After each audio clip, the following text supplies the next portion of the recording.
Hello, everybody, and welcome back to another episode of the Fix My Fees podcast, where merchant services is so boring. I bring on interesting people and I pick their brains so you guys can learn some more about it. I am your host, Tavious Washington, and today I decided to kind of divert from the usual for this one, right? Our guest today is a senior HR executive with over 20 years of experience building and scaling like the people operations side across fast moving industries like entertainment, tech, and even like lifestyle brands. She's the founder and the CEO of Limitless HR Group. And what I liked about this was this kind of project-based leadership allows her to not only just implement HR formalities of like, I'm just giving you a playbook. It's not that. It's how do we implement this in a core way that can help you actually scale and grow your business that's people first and people focused. And so I love that aspect of it. And then also how you roll it all in with compliance. I love that. Please, everybody, welcome Sheela. Is it Abdi? I think I'm going to make sure I pronounce it. Abdi. See, I try to get names right with my name being That's okay. It happens. Thank you for joining me today, Sheela. My pleasure. Thank you for having me. Appreciate it, Toby. So this is unique, right? When I first saw it, I was like, HR. But then when I dove into reading it, I was like, you're not in any way, shape, or form. We're starting with that. No, I'm not HR. We're not. Right. You know what I mean? And so once I dove in, I was like, this is not what I thought. And so can we start with that? What is it that, Limitless Group, what do you do with your clients on a day-to-day basis inside of their business as you're helping them? So, really that depends. With Limitless HR Group, we're going to be as much or as little as their needs are. Sorry, you're going to see me kind of doing this a little bit. My dog is excited and wants to come and join. We'll see if we can get him on camera in a second too. The beauty about what we're able to do is the fact that I've been in-house in so many really amazing organizations, and they've all been at different sizes. So we're able to customize to what that client needs. So if you're a 5-person company or a 5,000-person company, if you're in California or if you're in multiple states and multiple countries, we got you, because I built my career on randomly, or not so randomly, but organically in those types of organizations, that when I became, founder of Limitless HR Group, it allowed for me to customize what my clients are looking for. So if you're looking for just, the day-to-day, hey, California has a ton of rules. What do I do here? Give us a call. If you're like, okay, the thing is too, is like, interestingly, the companies that don't necessarily want HR are the ones that need it the most. And that's where we really thrive and shine, because we're the antithesis of what somebody actually thinks and believes typically what an HR is. And I was never that stereotypical HR contributor in any organization. I was always against the grain. I was always different. And when I kind of came up in this industry, it was in a pivotal time where things were shifting and changing. Terminology was shifting. It wasn't human resources. It was people operations. It was people were understanding that we're not just the person processing your payroll. We're not just the person who is making sure that you have health benefits. We're, I often say things like, we're the mom, we're the therapist, we're the party planner, we're all of the above, we're your cheerleader, we're your fixer, we're the police, I operate with the mentality of reality, knowing that life is not always black and white, and you can't always please everyone. We need to always be compliant, but I don't always have to do it the way people think was the only way. There's more than one way to get to the right answer. There's more than one way to achieve an outcome. So when I have to say no to an executive when I was growing up in the industry, those no's were easy for me because they were always backed in, but can I show you this? And so, it's finding, like, once I was able to find my voice and confidently be able to say, what is it that you're really looking for? What's your main objective? Then why does it matter how we get to A to Z as long as we get to Z, right? Like, if I can achieve what you're looking for slightly differently from the way that you're asking for it, but the end outcome and goal remains the same and is reached, why would that still have to say no? And oftentimes it didn't. That's what allowed me to be successful. That's what allowed me to hop into some really cool, awesome, amazing companies and to bring HR there, because nobody wakes up and says, I want to be in HR. No. But at Limitless, you get me, you get a team of people like me, and we make it fun and we make it exciting. And if you need a senior HR executive to help guide you because you're a new CEO, I'm your person. We're your people. If you need guidance on what payroll implementation to have, we can guide you. If you want that implemented, we can implement. If you want us to process that for you, we can do that too. Whatever your needs are, we're going to customize to that, because I think it's in our name. It's limitless. Not everybody needs the same thing. So I didn't want to order myself and create these barriers where there didn't need to be. We're able to extend our knowledge and our expertise to all types of clientele. We have a niche. We have a following of a type of experience that we fall into, but we take on all kinds of clients. Right. I love that. It's funny how if you take other aspects of, like, let's just say the United States, like the government doesn't feel like they're limited, right? They will always find a way to make it happen, but we always feel like we're stuck in the white and black zone. Either we can or we can't, and that's it. And it's like there's so much in the middle that you can still get to the end result if your way of getting there wasn't exactly the way that you can legally do it, but there's other ways around it. And I love that you're like, not just no, but it's like, no, but let me show you this. Can I show you another Right? I feel very way like to get Vanna White. Like, but can I show you this? Like, there? and I was lucky enough. I started human resources totally on an accident, on a whim.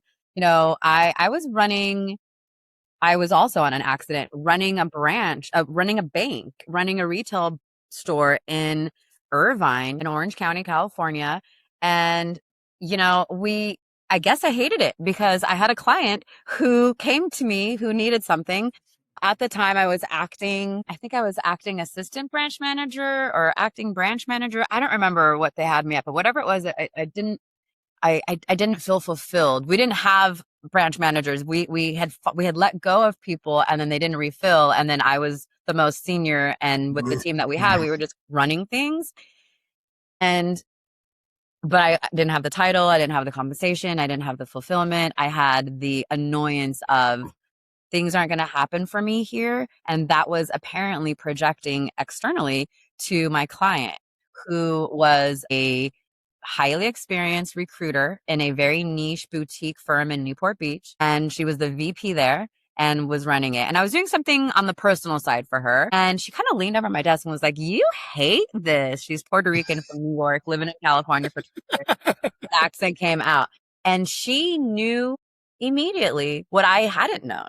It wasn't obvious to me the way it was to her. And, I got to be honest, I couldn't get that out of my head. 2 weeks later, I had resigned, I had quit, and I reached out to her. I didn't have another plan. I just knew that step one was clearly you're so unhappy here, you've got to go. Right. That was step one. And I didn't know the rest yet, but this recruiter might. And so I reached out to her. And I immediately had an interview, and she explained to me all of these really cool things about me I didn't know, which was all of my transferable skills, things that I had already been doing in this industry, in this job, in this position or positions that met all these other categories in a whole nother field. And I felt I was pigeonholed. I thought I was only skilled in this one area. And if I was looking for a new job now, it needed to be in this area that isn't making me happy and isn't fulfilling me. So why would I keep doing that? I didn't know that then, though. The question we all ask. Right? What she showed me was something that she saw within me. So selfishly, it helped her and her team, but it was great for me, was she saw my transferable skills that would make me a really great recruiter. And I walked out of that place with a job working for her. I thought I was going to have a new job interview for something in finance because I thought, wealth management, personal wealth, something in that regard. No, she showed me what I had already been doing that makes a recruiter or an HR business partner very successful. How I had been managing teams, how I had been leading teams, how I had been doing sales, how X, Y, and Z. Mm. This was also at a time where the economy was really bad. We were going through a recession.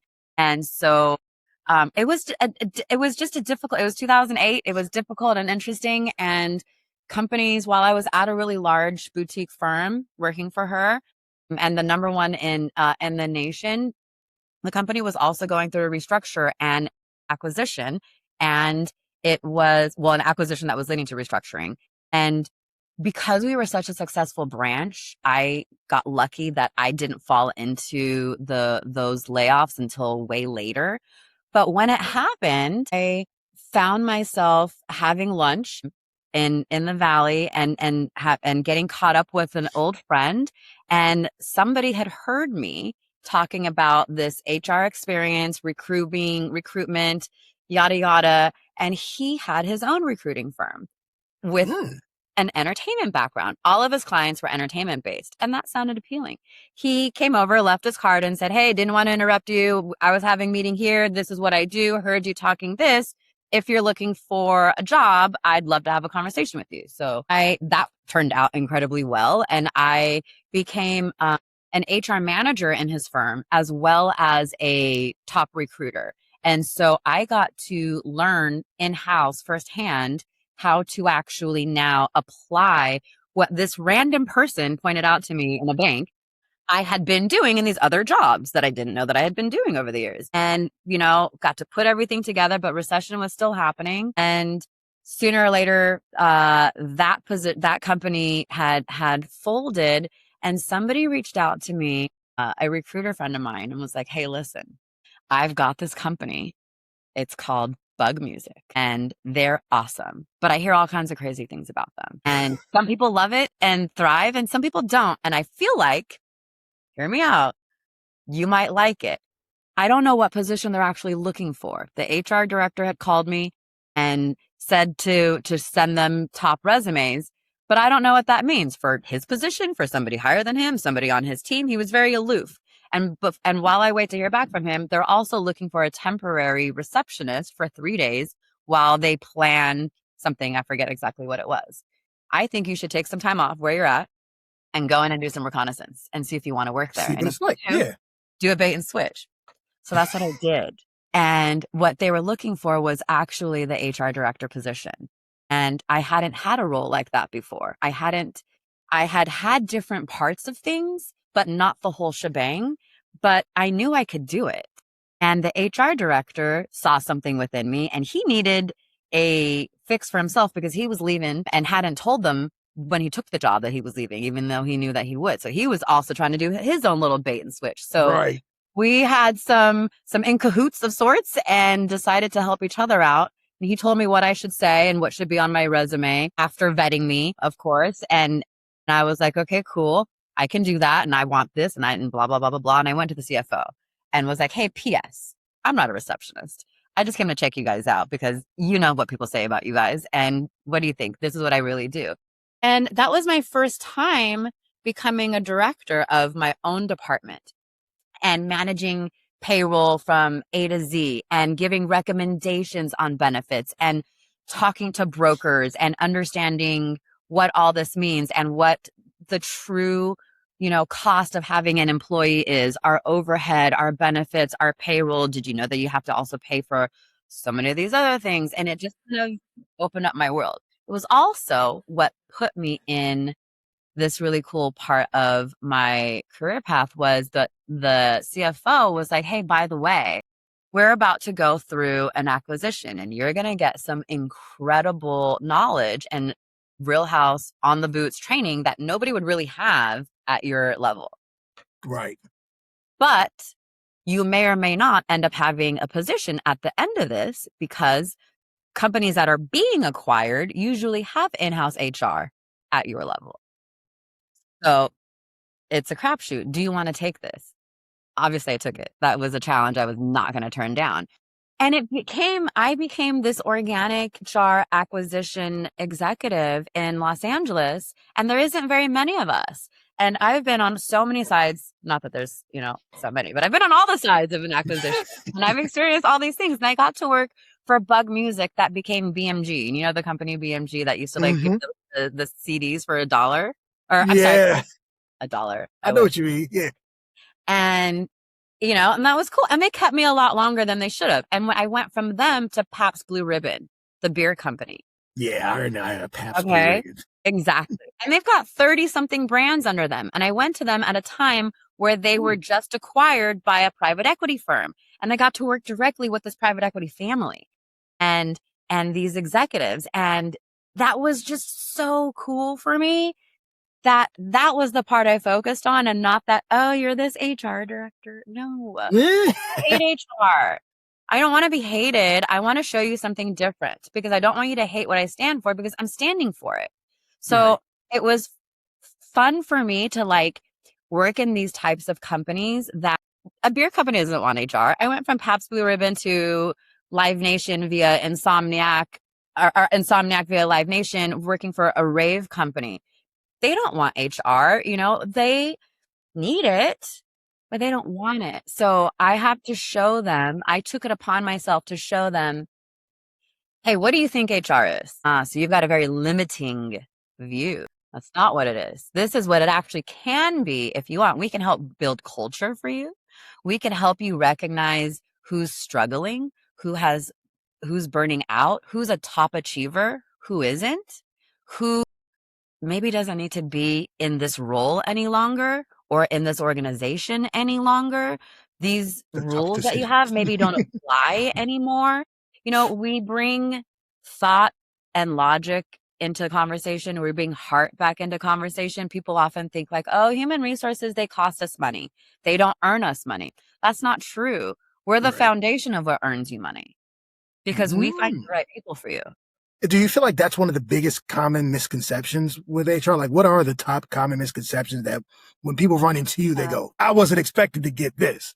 I think people think we're just the drill sergeant, police officer, we're the narc. We're the one that's going to come and tell on you and get you in trouble. And we only work for what the CEO wants and what they're saying goes. We're not your friend. We don't work for you. We work for the company. And while there's an element of that's true, I'm not that HR person. And that's why I'm appreciated with how you started, because I think, and I say this with the utmost care and love and respect, a lot of my colleagues, unfortunately, haven't been privileged or blessed to work in organizations that allowed them the opportunity to have a voice, or where they felt safe enough to share their voice.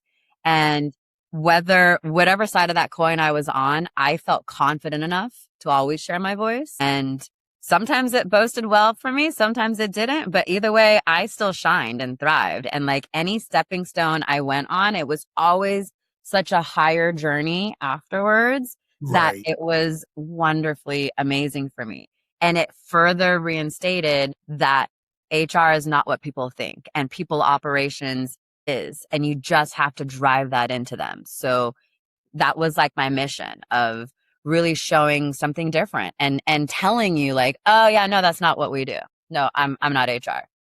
I'm people operations, and this is what our team is. And I would really negotiate that in my titles and places too, right up front. Because if the executive team was willing to hear me out on that, then they were willing to make changes if the changes needed to be made. So that was kind of neat. I like that. Thanks. So one thing I noticed in the industry overall is like we're quick to spend money on like ads or those kinds of things, and everything else can it will come when it comes. But I don't think I've honestly ever heard of anyone be like, you know what, we need to build out our HR team. When should someone start to look in that? Because I feel like there's way more people who need it and don't have it at all than there is people who are trying to put it together and haven't yet. Yeah. At conception of when you're in that startup phase. And I think that's why we became so startup heavy. So one thing that was really cool for me, I got to be on the team that took Pluto TV to an exit this was huge. And They exited to Viacom at a time where Viacom was then exiting to CBS, which then became this overarching Paramount Plus. And Pluto TV was just this like iconic streaming platform that was like, I think kind of new of its kind, even though it had some competition with like Tubi and some others. But I was privileged enough to join it at such an amazing time. And that exit was really, really cool because we I joined when it was still small, but had my predecessor before me cultivated a really great team. And I got to really put my spin on that for a while and really create something special with an awesome team there. And one of the founders there, he went on to do more amazing, incredible things as genius founders usually do. And yes, at like employee number 4, he reached out. That wasn't even officially an employee when things were just being conceptualized for his new company called Telly, which was basically he was taking like the platform version of like free streaming to now like free streaming on this free TV. So now there's a hardware component, which is really, really cool and neat. He brought me, basically on like day 2 in a sense, and was like, here's what, does your company, I had started Limitless HR Group at the time. And he was like, do you guys have bandwidth? What are you taking on? What are you doing? Here's what we're looking for. And I immediately helped him and his COO create the infrastructure and to build from there. And I got them to a place where they were able to then bring in and have an in-house HR person that I worked with for about a year. So I with Limitless, I was on that account. We had that account directly retained for about 2.5, 3 years or so, where we helped train and guide their in-house. And then, and so now we're external, project based as things are needed, guidance, this, that, or whatnot. But the team is ready to go internally. And so I think that's really great. That's a great time to bring us on because we were able to do a lot of different things and help them grow and scale the right way.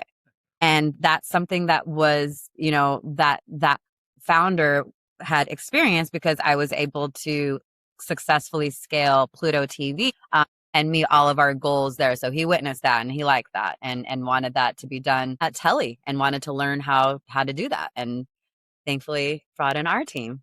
I love that. Is that like your favorite, like case study? What's your favorite one where it's like maybe someone who felt like they maybe didn't need it or they were too early or they go put it off, but they actually joined you and like what kind of results they got or anything you feel like stood out to you when you think about what you've done and who you've helped?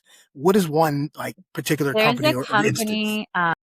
There's a company that is so near and dear to my heart that just any and every win that they have, which is so many, is like, I don't have children yet, but it makes me feel like how I think I'm going to feel when like they hit like an amazing home run or this or that or whatever, like someone's scoring the best touchdown or like the winning save. Like I'm always like, yeah, like it's so exciting watching them. Their name is Sturdy. They're amazing. So they're this like powerhouse creative agency in the entertainment production world. They are their founders are these awesome guys that are powerhouses in their verticals of what they do creatively in the in the space. And so from like they've produced shows, concerts, tours for amazing artists across the globe. And, from like Grammys, Billboard Music Awards, Oscars, Bad Bunny's tour.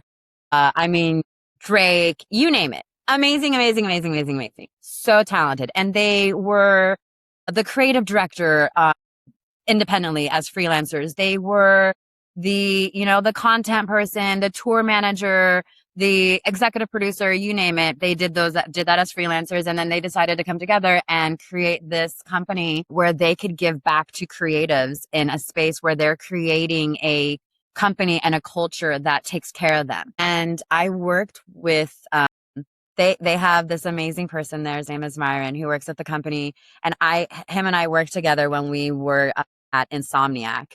And Insomniac Events is a rave production company, a global, amazing events that they throw all over the world. If you've never been, you've got to go.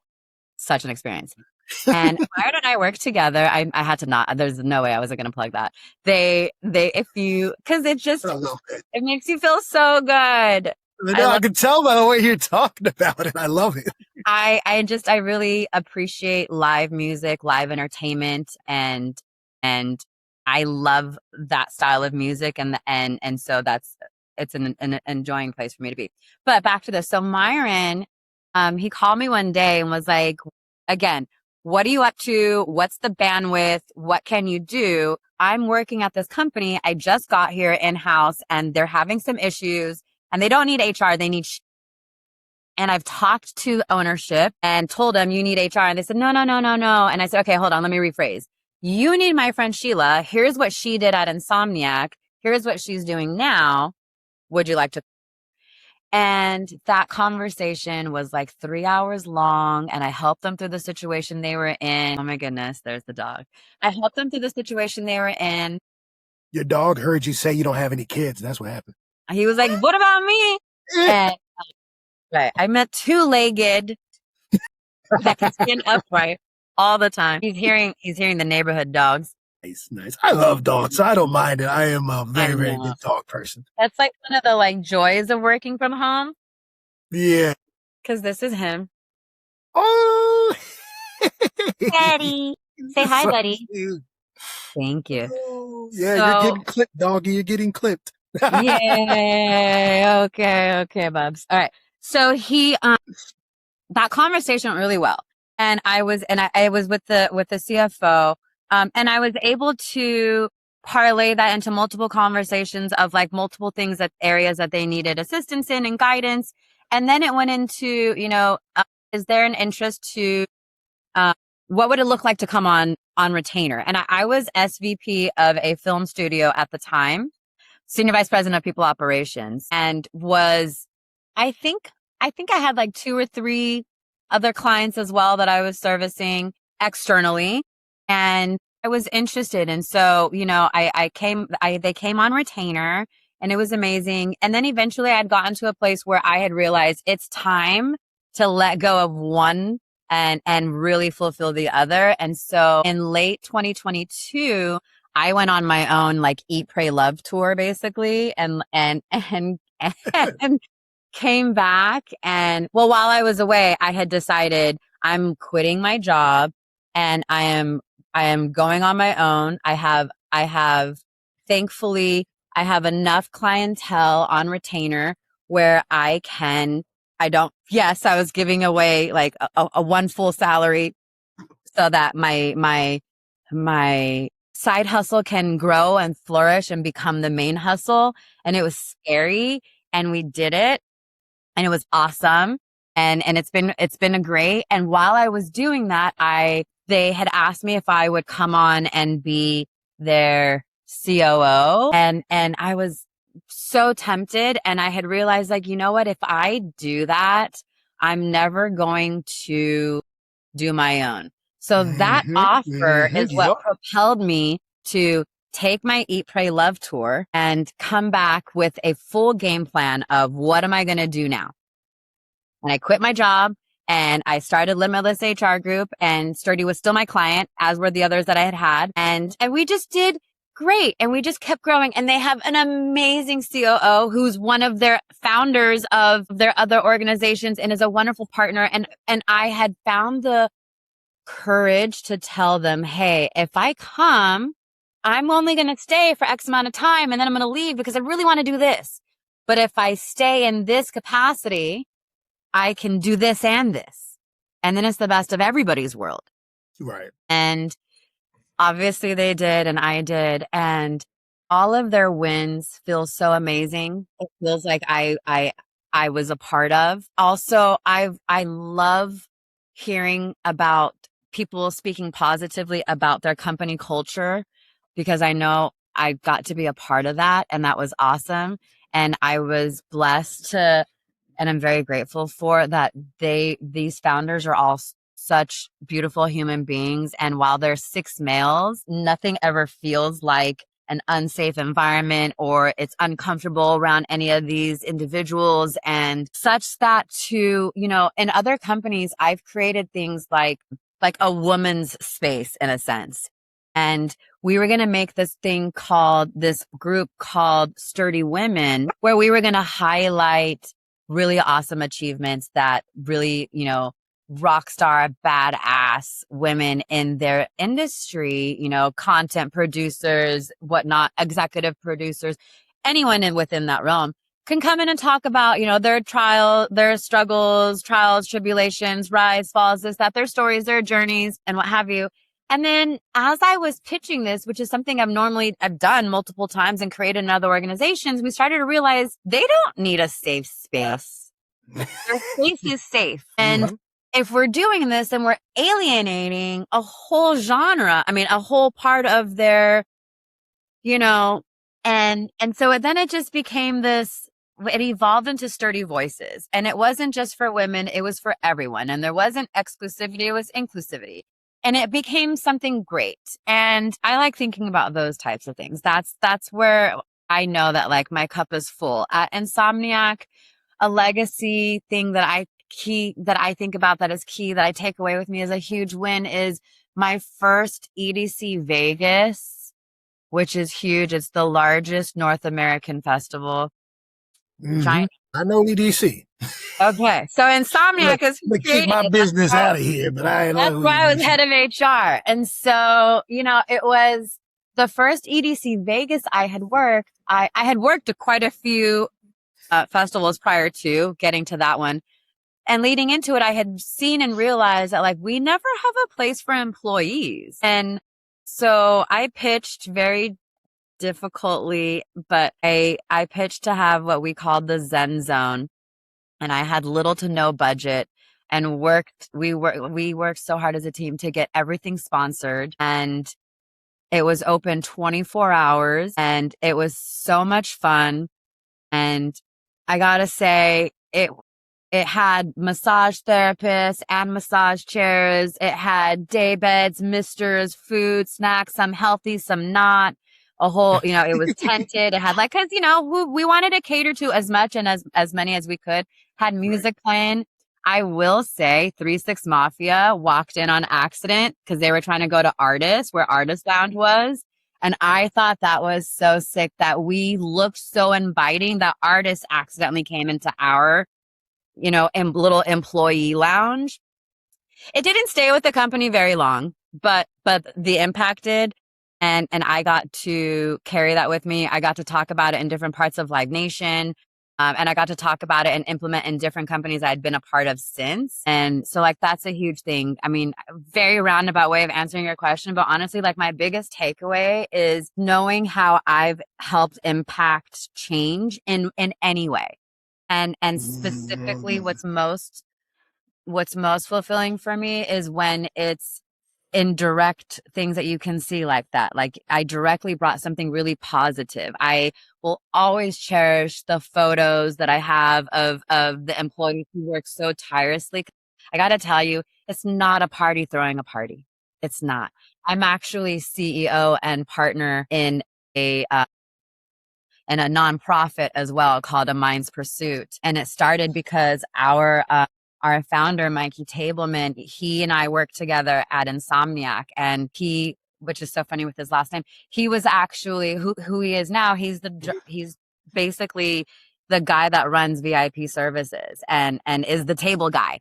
Anytime you want to have a bottle service table experience at these events where they exist, he runs that team and that department that creates that experience for you. And he had some hurdles and things that he had gone through and some demons that he had been working through. And he created a podcast, and A Mind's Pursuit followed. And now we have this whole other podcast that we just dropped called Conversations with the Boys. But it's really this fun ecosystem of mental health, but like primarily like men's mental health, where we get to talk about things that people don't always talk about. And it's about changing the stigma. So I like to change the stigma around human resources and bring it to this people operations place of like, we can do so much more if you expand your mind and allow the conversation. Cause I'm happy to tell you all about it, and obviously energetically and enthusiastically, because I do love this, but also changing the stigma when it comes, specifically for men talking about their mental health. So we've built this awesome media company called A Mind's Pursuit. That's truly, it's truly a really fun way to bring change. And I get to apply what I've been talking about into creating not just my organization with Limitless, my initial organization with Limitless, but also with A Mind's Pursuit. And I'm really hopeful to continue to changing the stigma. Oh, I love that. I appreciate that. Not only giving insight to the types of companies and what they're going through, but like even how you felt about going into them and the different experiences that you have. And it kind of leads to where I wanted to go next, about like you as a person. Because when you're talking about these, the way that you light up, and it seems, I talk to so many people where when we talk about those things, it is very numbers heavy. Oh man, I got them to $1 million a month. I got them to X, Y, Z. And that's kind of what we're used to, right? It's like, well, my numbers mean I'm doing something. And everything you said had to do with how the people felt, how they emotionally felt, how they physically felt, how they showed up, culture, right? What made them happy, how they can work together harmoniously, and then how the end goal, when they did reach it, obviously there was a monetary jump, but it wasn't even that. You were like the pictures they sent afterwards. I can spew all that for you, but then I'm just going to sound like everyone else. And Right. And I love that. It just shows how much how much you care about the people and the processes, or the processes around the people, and not just, I need to go make sure that they keep paying me because I got to make them more money, right? You just see so much of that in there. I just loved how that entire thing, not a single part of it talked about money, even though if you really, really, really listened, you could tell that those people grew their business through it. You can tell. And I got to tell you too, listen, it's not cheap to work with me and my team. Right. And the thing is like, it was also difficult for me to understand our value of what our output is and our deliverables at a team. I chose to work with an executive coach for the last few years so that I can continue to show up the way I need to show up in my own organization and practice what I preach, right? Because I can tell my leaders that trust me all kinds of things. And I know that they hear me. I know that the executives that I work with, while they're fully capable of making decisions on their own, they enjoy looping me in and getting my take on things. And whether it's on par with what they're looking for or different from what they're looking for, they welcome the conversation. And that's so rare and that's so awesome. And it's because of the fact that we operate differently, that we're not afraid. They trust us, but I needed to believe that in ways that I didn't know I didn't believe. Does that make sense? Yeah, it does. I never knew I lacked the confidence I was actually lacking until I realized point blank how we should be billing, if you want to talk the numbers. And we started billing properly. And it's interesting because I was so afraid of the conversation. I can negotiate on someone's behalf to the nines. You tell me what your number is, I will get you that number, right? As a recruiter, as your HR person, while you're going, while internally, while you are shooting for that next position or whatever it is, I got your back. I genuinely do. I will strategize with you. I will also tell you how it is. I will say, right. Listen. And I'll tell you all the things, right? If I'm going to do this, here's what I'm going to need you to do. And point blank, no excuses. I don't want to hear it. I don't. We all have them. I'm not saying they're not valid. I'm saying find a solution. Nobody wants to hear you crying about it without coming with resolution. Now, that's not always the conversation, obviously, but just to share a little bit. We're going to tell you how it is. We're going to tell it to you delicately. We're going to understand our audience. We're going to know how to drop that truth and knowledge onto you, but we're going to do it. We're not going to be afraid. Are you like that outside of business too? Like, how are you Like in my when you life? take off the hat of I'm going in here to do business? And I don't know what that means in terms of anybody else's sign except for just my own. I'm the same way. I'm stubborn. I'm direct. I'm a bitch. I have a sharp tongue. I have to sometimes think to myself, should I apologize? Should I claw that back? You know, they know me. It's fine. They know who I am. They know how I act. Like, yeah, I think about those things. In friendships, in any relationship, the way that I operate in organizations, I'm the giver.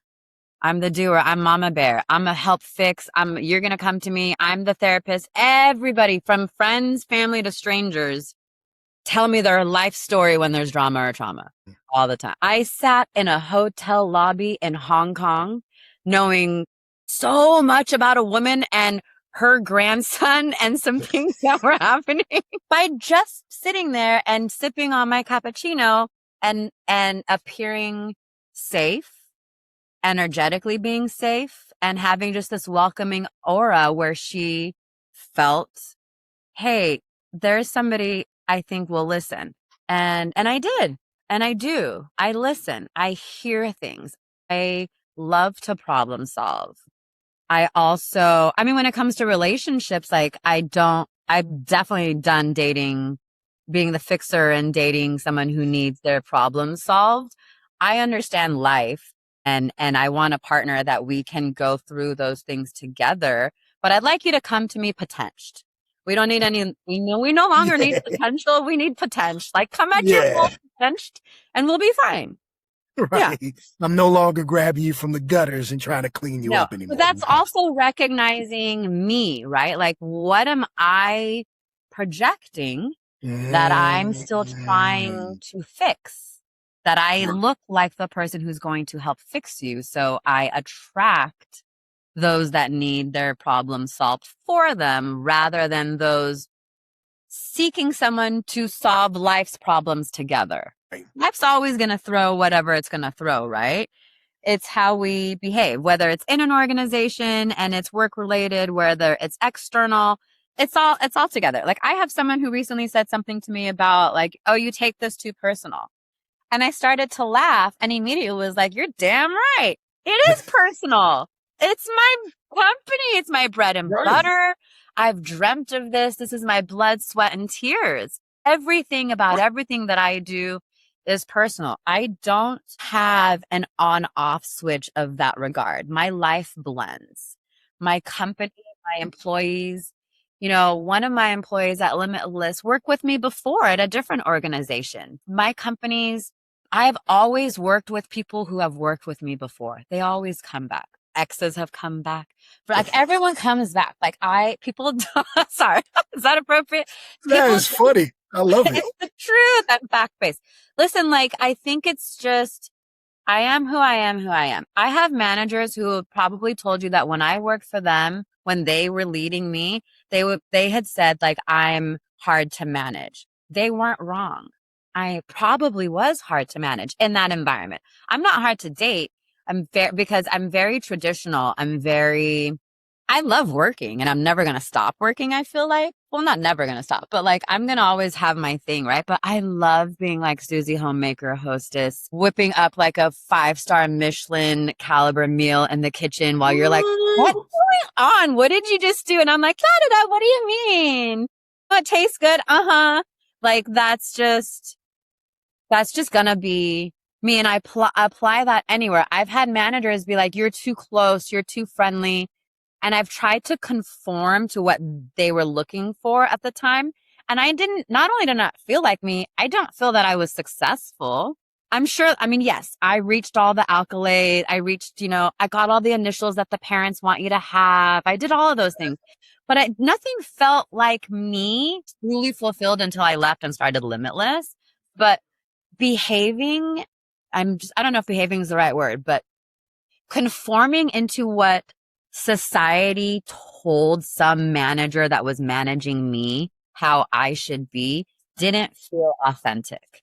And I'm very much someone who is big on authenticity, on accountability, and I thrive myself on that as a person, inside and out, work, family, relationship, be accountable. If I make a mistake and I notice it, I'm going to tell you. I'm also going to fix it. And if I can't, I'm going to tell you that too. Like, I'm not going to hide. I'm not going to lie. I'm not going to BS. I may procrastinate. I definitely do procrastinate things in general, but I won't not. And so I expect that. And that sometimes can be, I guess, hurtful to yourself, right? Because you shouldn't expect yourself on others. You shouldn't expect other people to do what you would do, I think is the saying. But, there's me on a tangent. Tangents are I fun. love it. I love the tangent. You know what I mean? We learned so many, Did so you many like different my things about you ADHD in that ticket? short period of time. Yeah. Learned about your style, how you talk to people, how your friends perceive you. Also, that you love to cook. I love to cook too. It's been, I love to I am a cook. Love to foodie. cook. I am a true foodie. I will try Yeah. anything once. As long as it's not deadly, I'll at least try it. Yes. Right? Anything. Yes. I love eating, trying new foods. I will travel across the country, in different countries, internationally, just to try food. So you're like making this mission. I'm like, I love it. That's awesome.